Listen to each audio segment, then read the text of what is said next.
서울 도심 한복판 고층 빌딩 23층 회의실. 60대 남성이 자리에서 일어서지도 못한 채 굳어 있었습니다. 손에 쥔 서류가 바닥으로 천천히 떨어졌고 그는 테이블 너머에 서 있는 여자를 바라보며 입술을 달싹였습니다. 여자는 움직이지 않았습니다.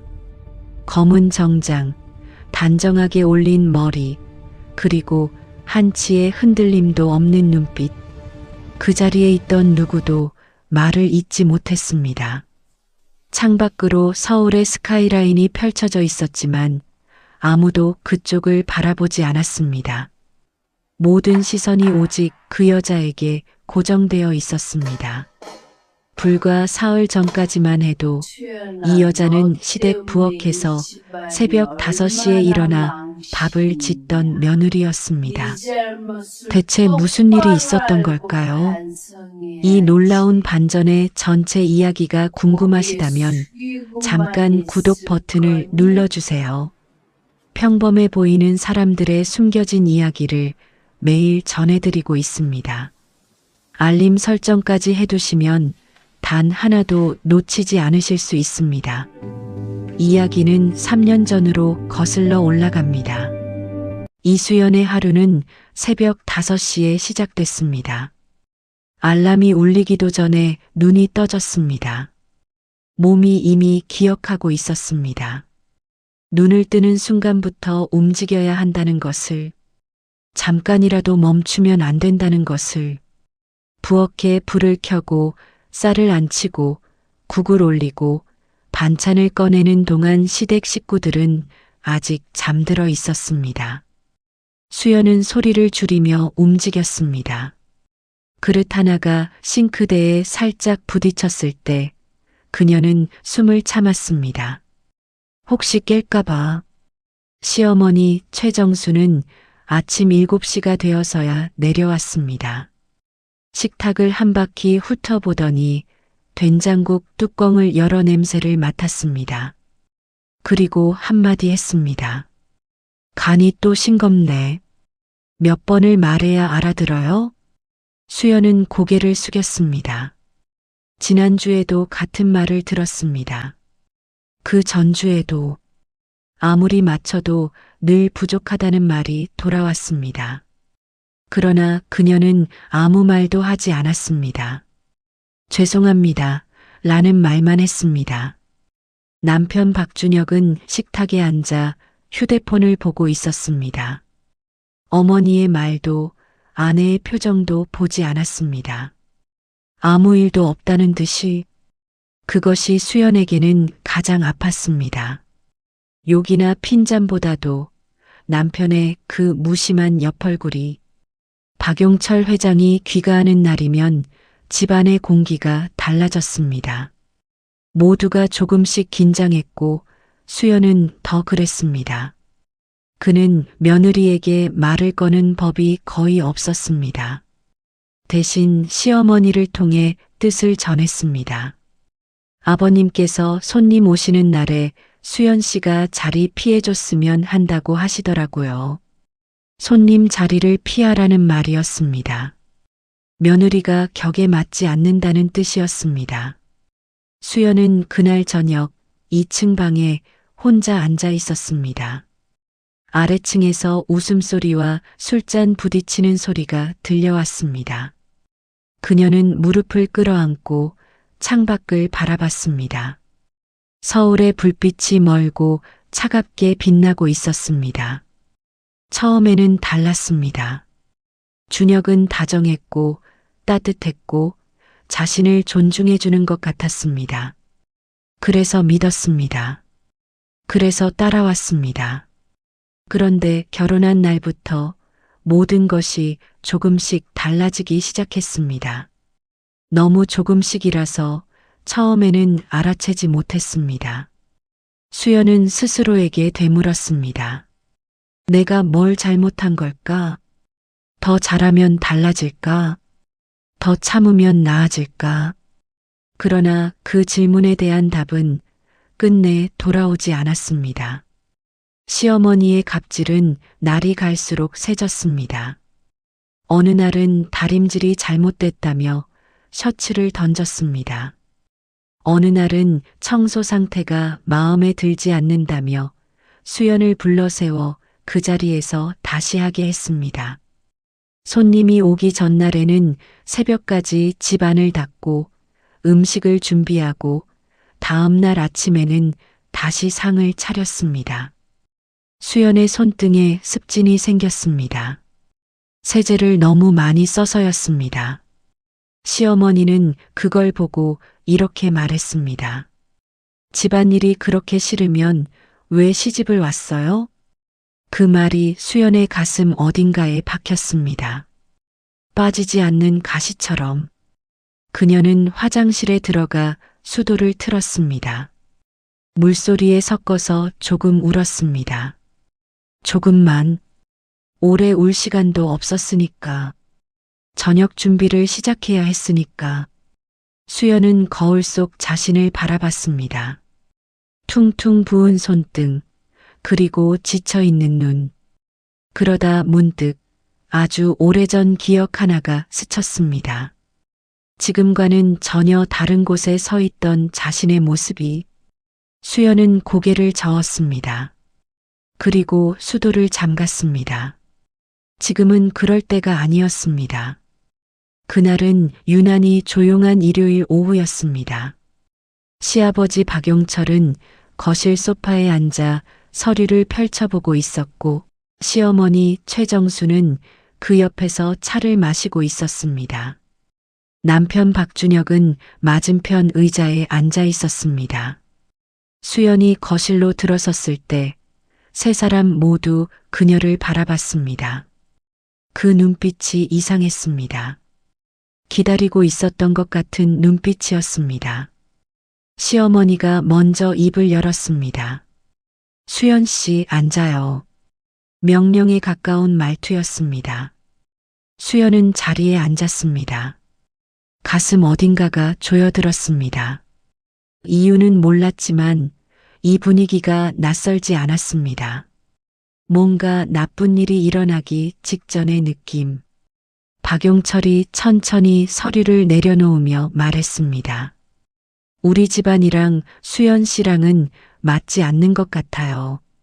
준혁이도 같은 생각이고. 수연은 그 말의 의미를 처음엔 이해하지 못했습니다. 그러다 남편 쪽을 바라봤습니다. 박준혁은 시선을 피했습니다. 창문 너머 어딘가를 바라봤습니다. 그제야 알았습니다. 시어머니가 테이블 위에 서류 봉투를 밀어놓았습니다. 협의 이혼 서류예요. 재산 분할은 없고 위자료는 5천만 원.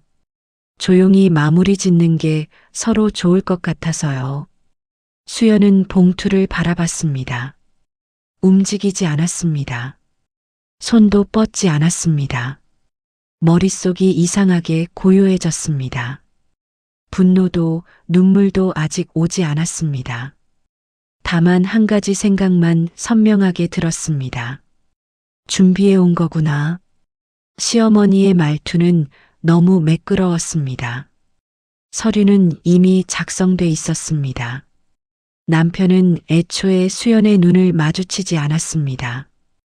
이 자리는 통보였습니다. 협의가 아니었습니다. 기간은 일주일 드릴게요. 그 안에 사인하고 짐 빼면 돼요. 최정순의 목소리는 끝까지 차분했습니다. 마치 가사도우미를 내보내는 것처럼. 수연은 그 봉투를 가만히 집어들었습니다. 그리고 천천히 안을 들여다봤습니다. 서류 마지막 페이지에는 이미 박준혁의 서명이 찍혀 있었습니다. 날짜는 사흘 전이었습니다. 사흘 전. 그날 저녁 남편은 수연에게 수고했다며 어깨를 두드려줬습니다. 힘들지 않냐고 물었습니다. 그 말이 연기였다는 걸 수연은 지금 이 서명을 보고서야 알았습니다.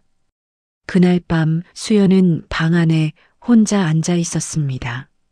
서류 봉투는 무릎 위에 있었습니다. 불은 켜지 않았습니다. 어둠 속에서 서울의 불빛만 창을 통해 흘러들어왔습니다. 수연은 오랫동안 아무것도 하지 않았습니다. 생각도 움직임도 없이 다만 손등의 습진 자국을 손가락으로 천천히 문질렀습니다. 세제 때문에 거칠어진 피부, 새벽마다 밥을 짓던 손, 손님 오는 날 새벽까지 닦아내던 손, 그 손으로 이혼 서류에 사인을 하라는 것이었습니다. 눈물이 날 줄 알았습니다. 그런데 나오지 않았습니다. 대신 오래된 기억 하나가 떠올랐습니다. 아버지가 마지막으로 건강했던 날 수연의 손을 잡으며 했던 말. 수연아, 내가 어떤 선택을 하든 아버지는 항상 내 편이야. 수연은 눈을 감았습니다. 그리고 잠시 후 천천히 핸드폰을 집어들었습니다. 오래된 번호 하나를 찾았습니다. 저장된 이름은 단 2글자였습니다. 김 팀장. 수연의 손가락이 그 위에서 멈췄습니다. 그녀는 잠시 망설였습니다. 그리고 통화 버튼을 눌렀습니다. 신호음이 2번 울렸습니다. 팀장님, 저예요. 짧은 침묵이 흘렀습니다. 그리고 수화기 너머에서 낮고 차분한 목소리가 돌아왔습니다. 기다리고 있었습니다. 이 변호사님. 수연은 아무 말도 하지 않았습니다. 창밖의 불빛을 바라보며 입술을 천천히 다물었습니다. 그 눈빛이 조금 달라졌습니다. 다음 날 아침 수연은 평소와 똑같이 새벽 5시에 일어났습니다. 밥을 짓고 국을 끓이고 반찬을 꺼냈습니다. 시어머니가 내려오면 또 싱겁다는 말을 할 것이었습니다. 남편은 휴대폰을 볼 것이었습니다. 아무것도 달라지지 않은 것처럼. 그러나 수연의 눈빛은 어제와 달랐습니다. 그녀는 부엌에 서서 창밖을 바라봤습니다. 이른 아침의 서울이 아직 어둑했습니다. 출근하는 사람들이 하나둘 거리로 나오기 시작했습니다. 수연은 그 모습을 가만히 바라보다가 국간을 받습니다. 이번엔 조금 더 짜게. 시어머니는 그날도 간이 이상하다고 했습니다. 어제보다 짜다고. 수연은 고개를 숙이며 죄송합니다. 라고 했습니다. 어제와 똑같은 말로. 그러나 속으로는 다른 생각을 하고 있었습니다. 김 팀장에게서 연락이 온 건 그날 오후였습니다. 수연은 마당을 쓸고 있었습니다. 진동이 울렸고 화면을 확인했습니다. 짧은 문자였습니다. 확인할 것이 있습니다. 시간 되실 때 연락 주십시오. 수연은 주위를 살폈습니다. 시어머니는 안방에 있었고 남편은 외출 중이었습니다. 그녀는 빗자루를 내려놓고 담장 밖으로 걸어 나갔습니다. 골목 끝에 서서 전화를 걸었습니다. 김 팀장의 목소리는 낮았습니다. 그는 박용철 회장의 건설사가 최근 대규모 자금을 외부에서 끌어들이고 있다고 했습니다. 출처가 명확하지 않은 자금이라고 했습니다. 그리고 그 자금의 흐름이 한성그룹 계열 소액 주주들을 대상으로 한 지분 매입과 연결되어 있다고 했습니다. 수연은 말없이 들었습니다. 한성그룹 지분입니까? 예. 현재 파악된 것만 전체 지분의 4.7%입니다. 소수지만 방향이 있어 보입니다.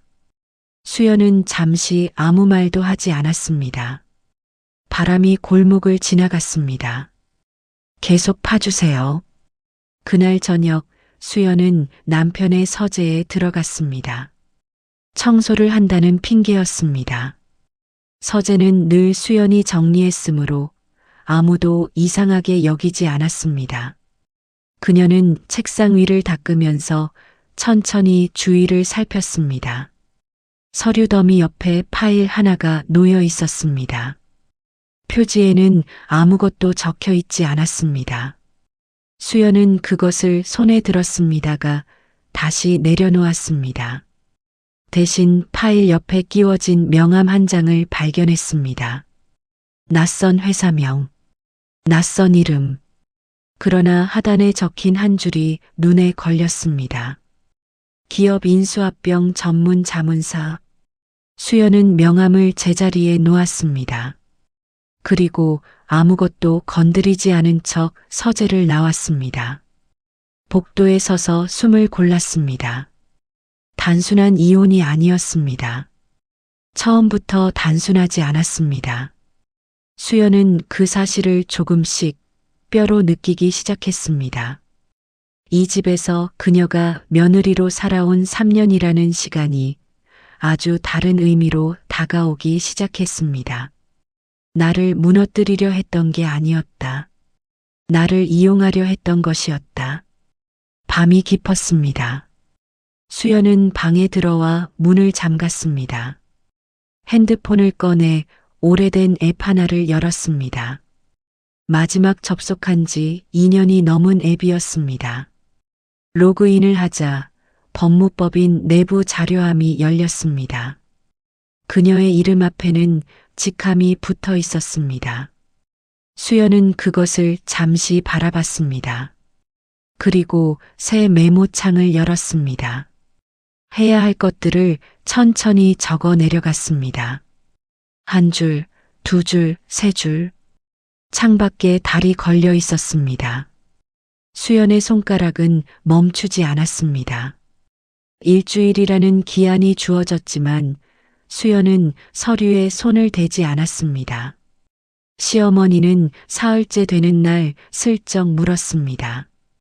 생각해 봤냐고. 수연은 조금 더 생각해 보겠다고 했습니다. 최정순의 눈빛이 차가워졌지만 더 이상 말을 잇지 않았습니다. 아직 기한이 남아 있었으니까. 수연은 그 시간을 다르게 쓰고 있었습니다. 김 팀장이 직접 찾아온 건 나흘째 오전이었습니다.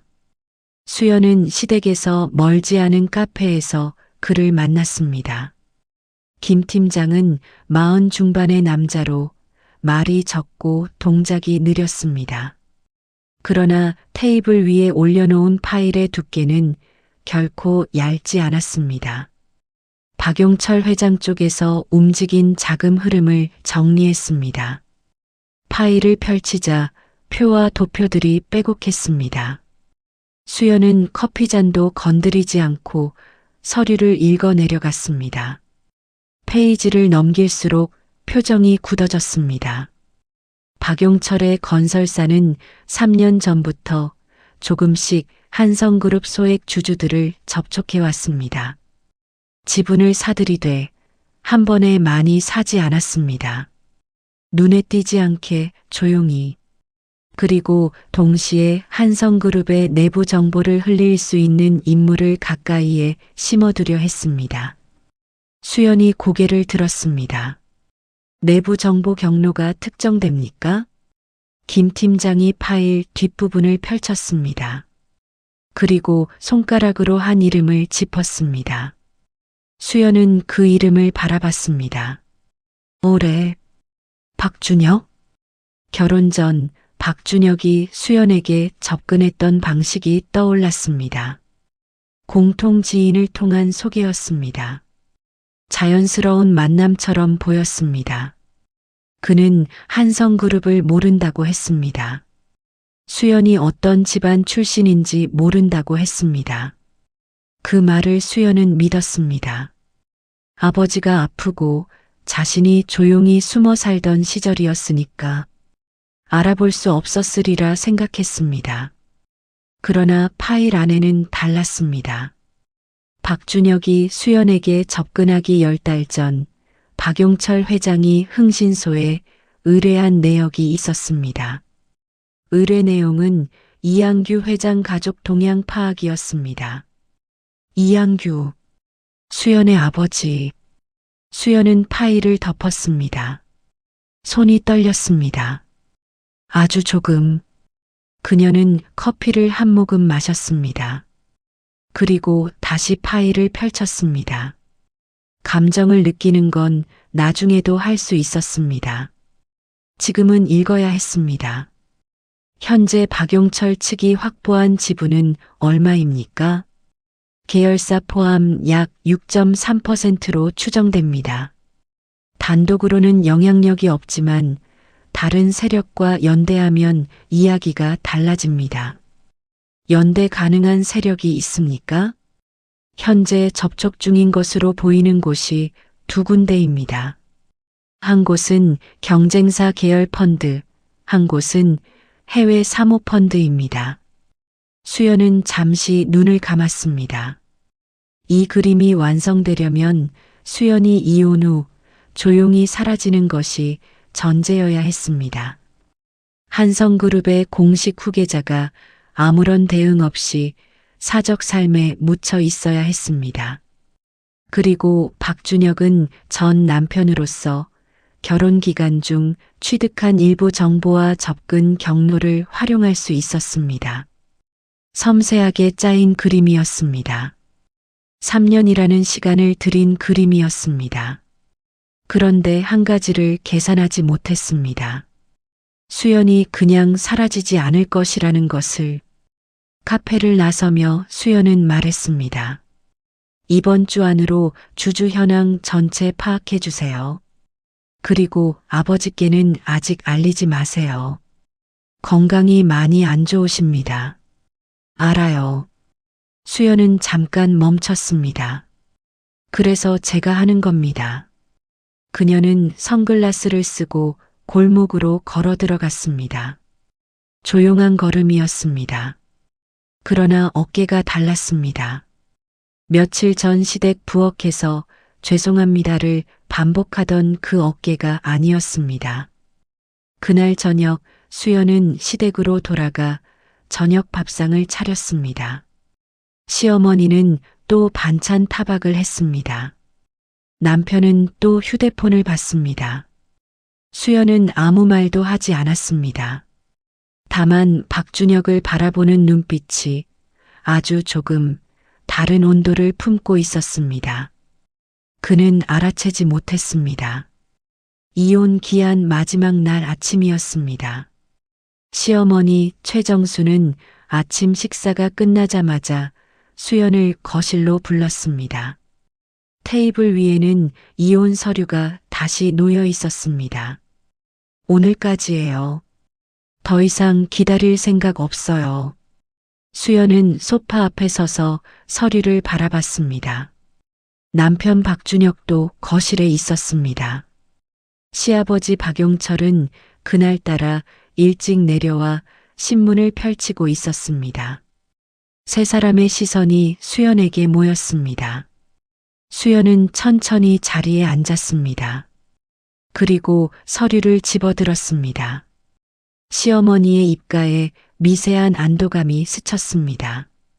박준혁도 긴장을 푸는 것 같았습니다. 그런데 수연은 서명하지 않았습니다. 서류를 접어 봉투에 도로 넣었습니다. 그리고 봉투를 테이블 위에 되밀었습니다. 사인 안 합니다. 최정순의 얼굴이 굳었습니다. 지금 뭐라고 했어요?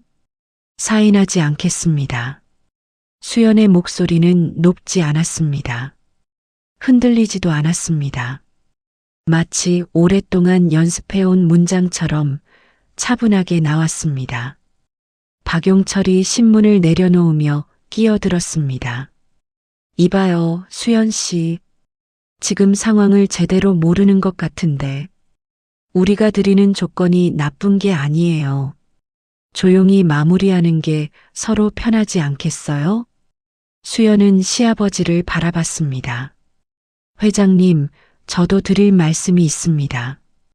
그 순간 현관 인터폰이 울렸습니다. 박용철이 인상을 찌푸렸습니다. 최정순이 가사도우미에게 눈짓을 했습니다. 잠시 후 현관이 열렸고 정장 차림의 남성 2명이 들어왔습니다. 김 팀장이었습니다.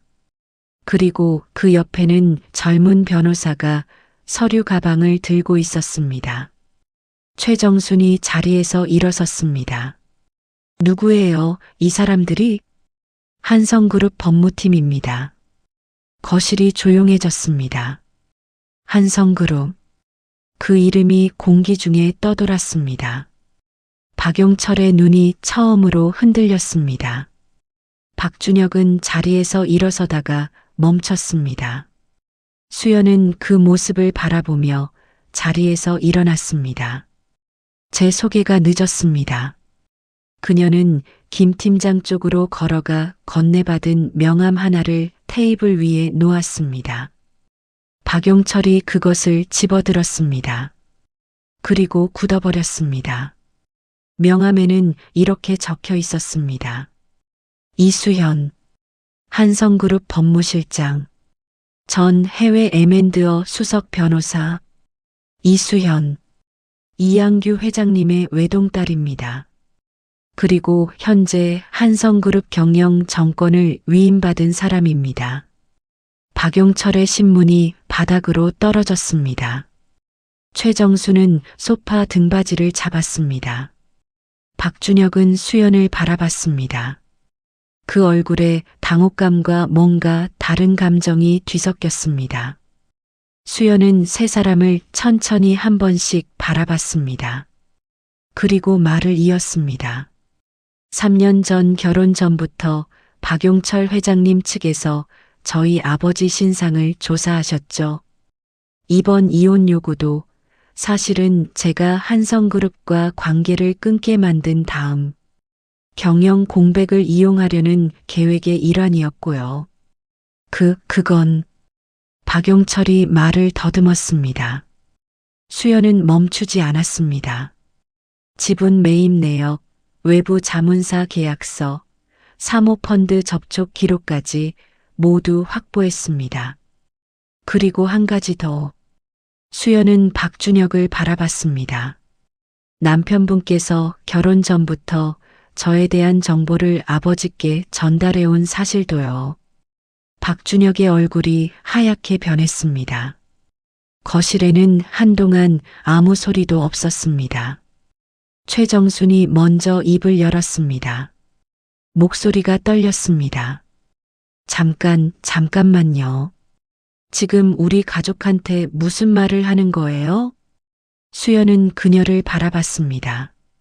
새벽마다 간이 싱겁다던 목소리, 셔츠를 던지던 손, 가사 도우미 내보내듯 이혼을 통보하던 얼굴. 수연은 아무 감정도 담지 않고 말했습니다. 법적으로 드릴 말씀은 서면으로 전달될 겁니다. 오늘은 제가 직접 인사드리러 왔습니다. 그녀는 가방을 들었습니다.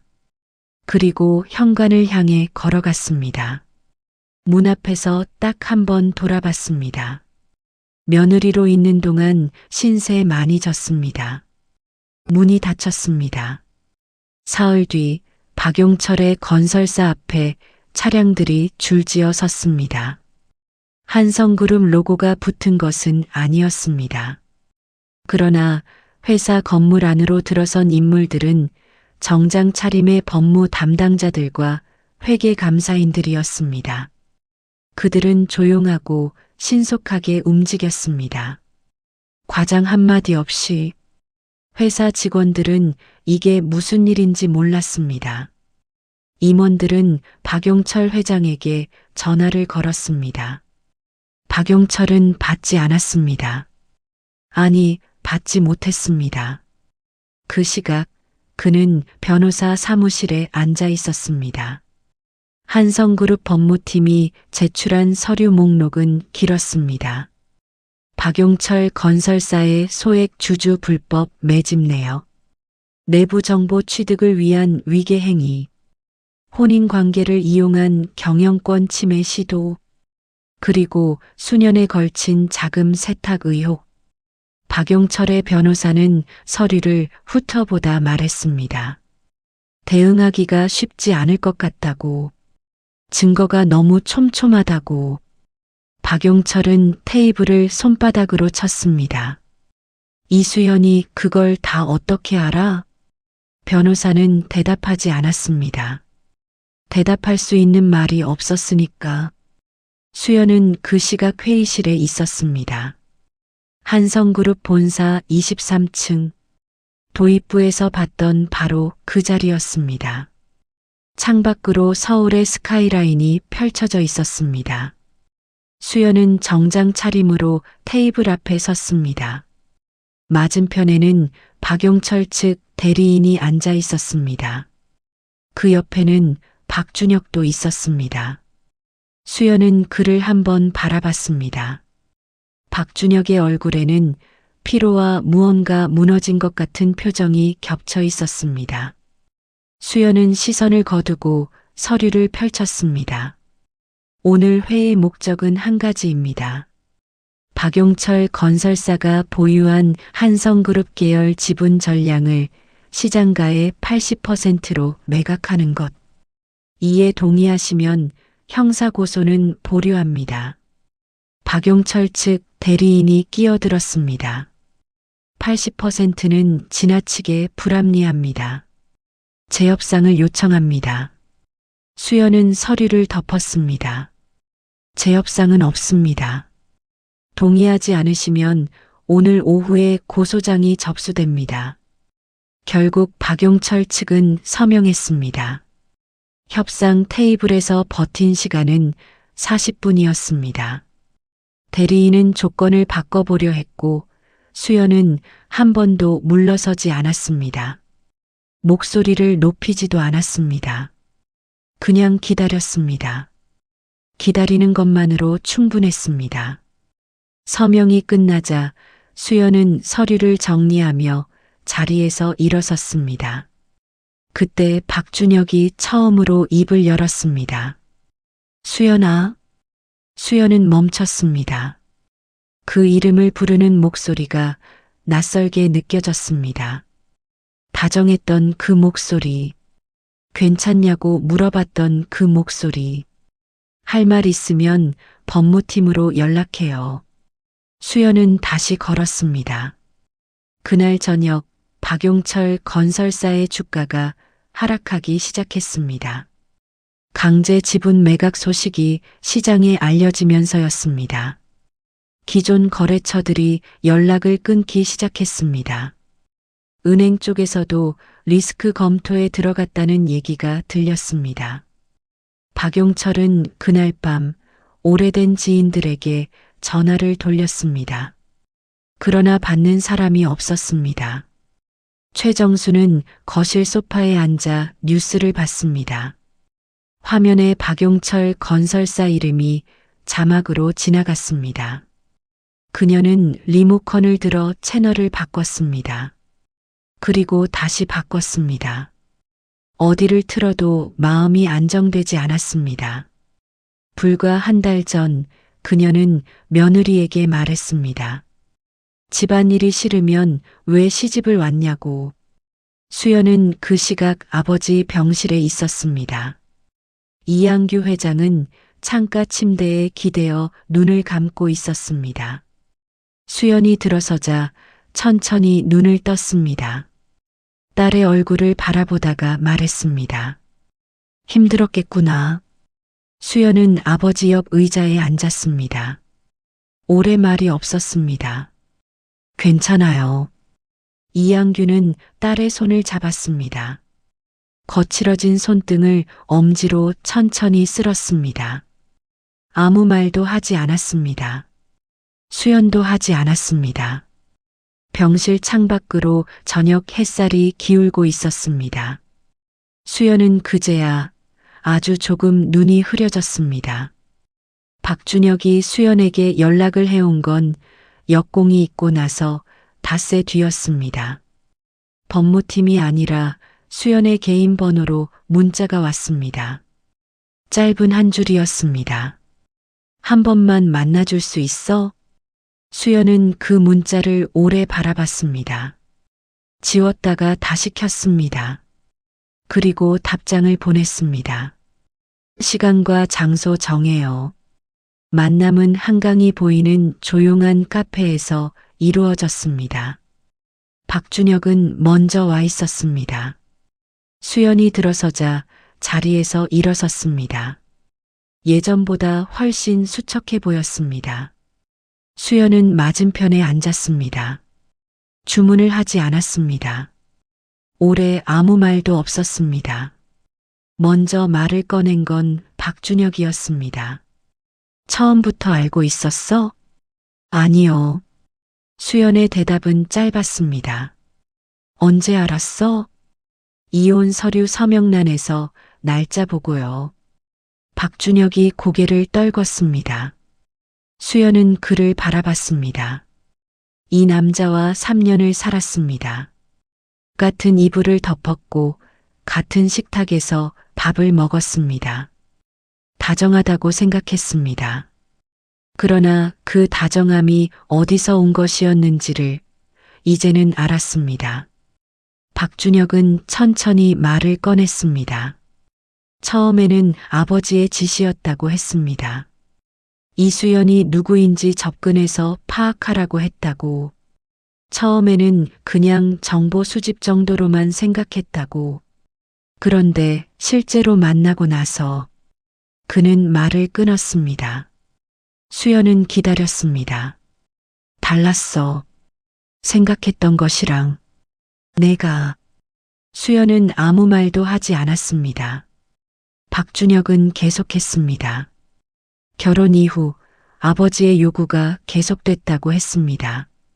수연의 동선, 아버지의 건강 상태, 경영권 위임 여부. 처음에는 넘겼습니다.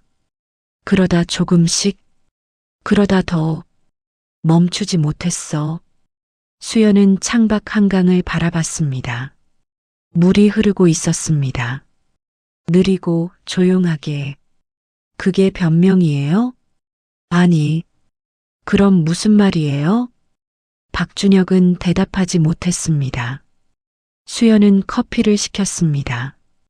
한 모금 마시고 천천히 컵을 내려놨습니다. 그리고 말했습니다. 나도 할 말이 있어요. 수연은 가방에서 서류 봉투 하나를 꺼내 테이블 위에 올려놓았습니다. 위자료 청구 소장이에요. 그리고 혼인 취소 청구도 함께 들어갑니다. 위장 의도가 있었던 혼인이니까요. 박준혁의 얼굴이 굳었습니다. 그리고 이건 별도로. 수연은 작은 파일을 꺼냈습니다. 당신이 아버지에게 넘긴 정보 내역이에요. 형사 고소 기준이 되는 것들만 추렸습니다. 이건 제가 결정하는 게 아니라 검찰이 판단할 겁니다. 박준혁은 서류를 바라봤습니다. 손이 테이블 위에서 천천히 떨렸습니다. 수연아, 나는 정말로 알아요. 수연은 그의 말을 잘랐습니다. 그러나 차갑지는 않았습니다. 그냥 담담했습니다. 당신이 중간에 흔들렸다는 것도 다 알아요. 그녀는 잠시 멈췄습니다. 그래서 더 밉지 않아요. 그냥 슬픈 거예요. 카페를 나오면서 수연은 한강을 잠깐 바라봤습니다. 3년이었습니다. 새벽마다 밥을 짓고 욕을 들으면서 눈물을 참으면서 그 모든 시간이 사실은 누군가의 계획 안에 있었습니다. 수연이 버틸수록, 수연이 조용할수록 그 계획은 더 유리해졌습니다. 그러나 그 계획이 놓친 것이 있었습니다. 수연이 단순한 며느리가 아니었다는 것, 그리고 수연이 아버지의 딸이었다는 것. 이양규 회장은 딸에게 법을 가르쳤습니다. 협상을 가르쳤습니다.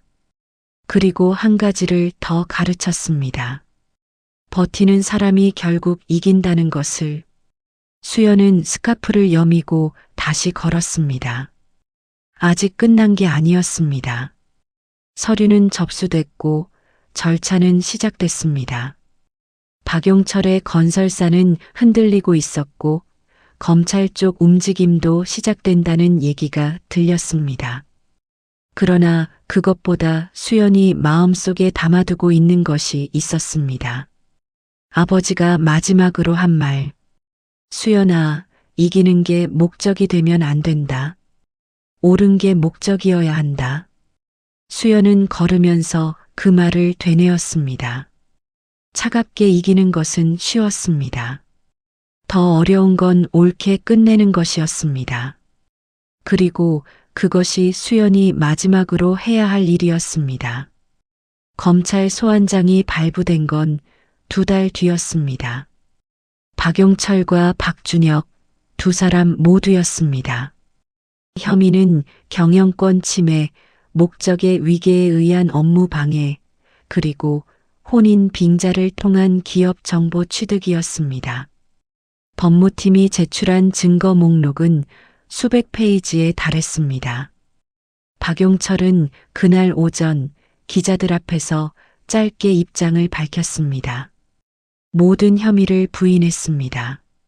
목소리는 강했지만 눈빛은 달랐습니다. 수연은 그 장면을 뉴스로 봤습니다. 그리고 채널을 껐습니다. 혼인 취소 소송 선고가 나온 건 그로부터 3주 뒤였습니다. 법원은 혼인 당시 일방 당사자에게 기망 의도가 있었다고 판단했습니다. 혼인 취소, 그리고 위자료 청구 인용. 수연은 법원 복도에서 판결문을 받아들었습니다. 김 팀장이 옆에 있었습니다. 수고하셨습니다. 수연은 판결문을 접었습니다. 고마워요, 팀장님. 복도 창으로 햇빛이 들어오고 있었습니다. 수연은 잠깐 그 빛을 바라봤습니다. 3년이 걸렸습니다. 새벽 5시에 일어나던 날들, 욕을 들으며 고개를 숙이던 날들, 화장실에서 조용히 울던 날들. 그 시간들이 이 복도 한 줄기 빛 안에 다 들어있는 것 같았습니다. 그날 오후 수연은 예상치 못한 연락을 받았습니다. 최정순이었습니다. 전화였습니다. 수연은 받을까 말까 잠시 망설였습니다. 그리고 받았습니다. 최정순의 목소리는 달라져 있었습니다. 날카롭지 않았습니다. 작고 낮았습니다. 수연 씨, 나는 말을 잇지 못했습니다. 전화기 너머로 긴 침묵이 흘렀습니다. 수연은 기다렸습니다. 미안해요. 3글자였습니다. 더 이상 말이 없었습니다. 수연은 잠시 눈을 감았습니다. 이 말을 어떻게 받아야 하는지 몰랐습니다. 용서를 해야 하는지 아니면 그냥 듣기만 해야 하는지 어떤 것이 옳은 것인지. 알겠어요. 수연은 그렇게만 했습니다. 그 이상도 이하도 아니었습니다. 끊었습니다. 박용철의 건설사는 결국 법정 관리에 들어갔습니다. 오랜 시간 쌓인 부실과 이번 사태가 겹치면서 스스로 버티는 것이 불가능해졌습니다. 박용철은 대표직에서 물러났습니다. 수십 년 일군 회사를 그렇게 내려놓았습니다. 수연은 그 소식을 보고도 아무 감정이 없었습니다. 기쁘지 않았습니다. 그렇다고 안타깝지도 않았습니다. 그냥 결과가 왔다는 느낌이었습니다. 어떤 행동에는 반드시 결과가 따른다는 것. 그 당연한 순서가 이루어졌을 뿐이었습니다. 당신들이 선택한 것입니다. 이양규 회장의 건강이 조금씩 회복되고 있었습니다. 완전히 나은 것은 아니었지만 이전보다는 나아졌습니다. 의사는 앞으로 1년은 더 지켜봐야 한다고 했습니다. 이양규는 수연에게 말했습니다. 내가 고생했다고. 내가 자랑스럽다고. 수연은 웃었습니다. 오랜만에 웃었습니다. 아버지가 가르쳐 준 거잖아요. 이양규는 딸의 손을 잡았습니다. 그 손에 아직 습진 자국이 남아 있었습니다. 그는 그 자국을 바라봤습니다. 아무 말도 하지 않았습니다. 다만 오래 잡고 있었습니다. 봄이 됐습니다. 수연은 한성그룹 본사 23층 자기 사무실 창가에 서 있었습니다. 앞치마 대신 정장이었습니다. 부엌 대신 서울 한복판이었습니다. 그러나 수연이 기억하는 것은 거창한 복수의 순간이 아니었습니다. 이혼 서류를 받아들고 어두운 방에 혼자 앉아있던 그 밤, 창밖 불빛이 차갑게 빛나던 그 밤, 그리고 손등에 습진이 생긴 채로 거울을 바라보던 그 얼굴, 그 얼굴이 여기까지 왔습니다. 김 팀장이 노크하고 들어왔습니다. 이사회 준비됐습니다. 수연은 창에서 돌아섰습니다.